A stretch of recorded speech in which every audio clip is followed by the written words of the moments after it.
Now we want your insight on that game you mentioned, Hikaru, where you seem to be dead in the water.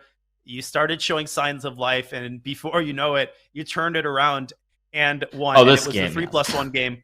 So I guess I'll start with a true false statement, and you can correct me if I'm wrong. Was the moment where you first realized that maybe this is going off the rails for Nihal when you managed to muster up a pass pawn on the queen side, or was it before? I mean, I'm just praying for a miracle here. Even after I get b5, it's still losing. But the problem for Nihal is that, like, once he allows me to get the pass pawn, he has to shift. Like, before the pass pawn, there's no counterplay. I'm the one who has to defend. But once I get to go b5, I know that I'm just going to push the a pawn down the board. Like, that's the only chance I have. So I think once I got in b5, I mean, it's still obviously winning somehow, but the whole sort of the trend shifts completely because now Nihal has to be precise and find a couple of moves. Whereas before that, he's just on cruise control. He's just completely winning, and you don't expect it to be even remotely close to me having chances. So probably when he allowed b5 is a little bit careless. Again, it was still probably winning, but I think when this game went the wrong way, that was sort of that was the first moment when it should have been over. But then I made this.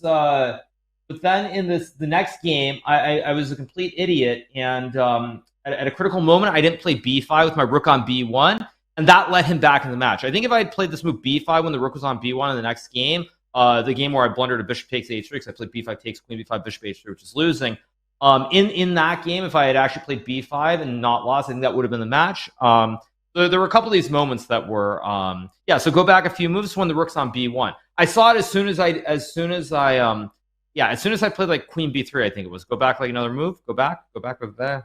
Queen's on d1. Yeah, b5 right here. If I play this move, I think takes rook b5, queen d8, queen b3. And I mean, it's very easy to play for white. I'm not saying it's like winning or anything, but I'm not going to lose the game. I think here I was up 4, right?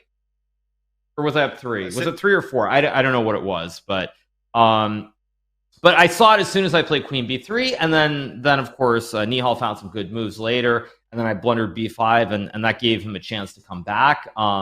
These two games I think were very, very, very critical moments in the match, and it's, it was a little bit wild, but that's that.